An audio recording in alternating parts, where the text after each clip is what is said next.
سیاست میں فوج کی مداخلت کے حوالے سے پورے ملک میں اس ٹائم ایک گرما گرم بحث جاری ہے، اور ملک کی تاریخ میں پہلی دفعہ آئی ایس آئی کے چیف نے ایک پریس کانفرنس میں ایک سیاستدان عمران خان پہ الزامات عائد کیے ہیں، اور جس کی کوئی نظیر پاکستانی تو کیا شاید عالمی سیاست میں بھی نہیں ملتی، اور بڑے بڑے جرنلسٹ ملک چھوڑ کر جا رہے ہیں، اور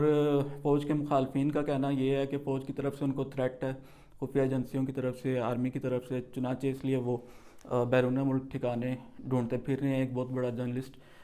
شہید ہو چکا ہے، اور بڑی بدقسمتی کی بات یہ ہے کہ فوج کو کے پر اس کے حوالے سے انگلیاں اٹھی ہیں۔ میں آپ کے سامنے ایک بڑا یونیک کیس رکھنا چاہوں گا۔ پہلے میں یہ کہنا چاہوں گا کہ جو طاقت ہوتی ہے اس میں اس کے ساتھ جو عظمت ہوتی ہے اس کے لیے انسان کو بڑی تکلیفوں سے گزرنا پڑتا ہے۔ آپ دیکھیں کہ رسالت مآب صلی اللہ علیہ وسلم اس دنیا کے سب سے زیادہ عظیم شخصیت تھی، اور اپنی زندگی میں سب سے زیادہ آپ صلی اللہ علیہ وسلم کو حق پر ہونے کے باوجود بے تحاشا تکلیفوں سے گزرنا پڑا۔ تو میں جنرل کیانی کا کیس آپ کے سامنے شیئر کرنا چاہ رہا تھا کہ جب انہوں نے فوج کی قیادت سنبھالی تو فوج جنرل مشرف کی کہ 8 سال اقتدار کی وجہ سے بے حد نامقبول ہو چکی تھی سیاست میں مداخلت کی وجہ سے، لیکن جب انہوں نے 6 سال بعد جب وہ سبکدوش ہوئے تو اس وقت تک فوج کی جو مقبولیت تھی وہ بحال ہو چکی تھی۔ اور اس حوالے سے جنرل کیانی کے دور میں 2 اہم واقعات میں آپ کے ساتھ شیئر کروں گا جس میں وہ بہت کچھ کر سکتے تھے لیکن انہوں نے صبر سے کام لیا اور خاموشی اختیار کی۔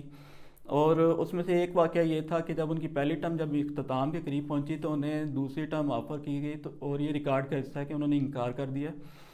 تو اس پر میرے والد ہارون رشید صاحب نے اور پروفیسر احمد رفیق اختر صاحب نے ان کو قائل کیا کہ آپ دوبارہ آپ ٹرم لے لیں اور اس میں ملک کا فائدہ ہے۔ اور انہوں نے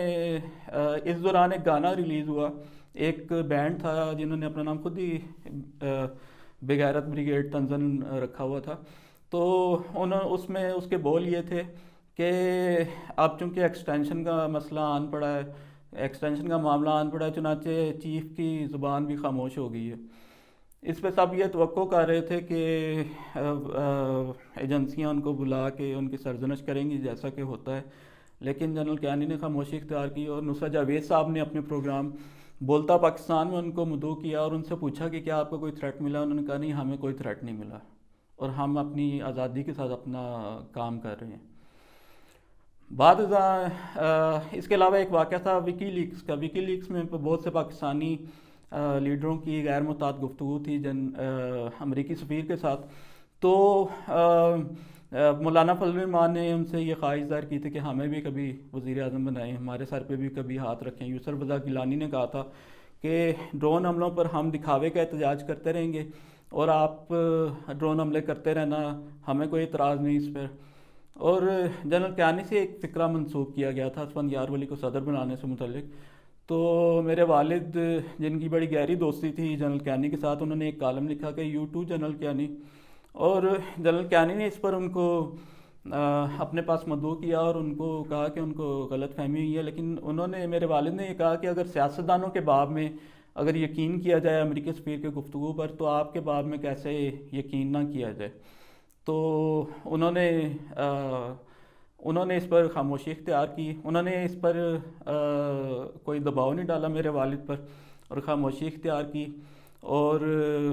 یہ معاملہ ختم ہو گیا۔ لیکن بعد ازاں بھی کبھی ایسے کوئی شواہد سامنے نہیں آئے کہ انہوں نے ایسی کوئی سرپرستی کی ہو اے این پی کے لیڈر کی۔ تو یہ وہ واقعات تھے کہ جن میں وہ چاہتے تو اپنی چیف ہونے کی طاقت کا اظہار کر سکتے تھے، لیکن انہوں نے خاموشی اختیار کی۔ اور جب ایک انسان، طاقت جو ہوتی ہے وہ ایک نفسیاتی چیز ہوتی ہے۔ امیر تیمور نے کہ ایک گورنر نے ایک تاجر کو کوڑوں سے پٹوایا، تو اس نے طلب کیا اپنے گورنر کو، تو گورنر نے کہا کہ اس نے ٹیکس ادا نہیں کیا تھا، تو امیر تیمور نے کہا کہ اگر ہمیں ٹیکس وصول کرنے کے لیے اب لوگوں کو کوڑوں سے پیٹنا پڑے گا تو اس کا مطلب کہ ہمارا خوف ختم ہو رہا ہے. تو اس نے ان کو اس گورنر کو ہٹا دیا تھا اس کے عہدے سے. مسئلہ یہ نہیں ہے کہ فوج کے خلاف بات ہو رہی ہے، مسئلہ یہ ہے کہ فوج کا دفاع کرنے پہ آپ کوئی تیار نہیں ہے. یہ اصل مسئلہ ہے. اگر ایک شخص فوج کے خلاف بات کرتا ہے تو پہلے 10 لوگ اسے ٹوکنے والے ہوتے تھے، لیکن اب بدقسمتی سے ایسا نہیں ہے. چنانچہ اس کے محرکات پر بڑی گہرائی کے ساتھ سوچنا پڑے گا. ایک حد سے زیادہ اگر زبانیں کھل گئی ہیں تو سب لوگوں کو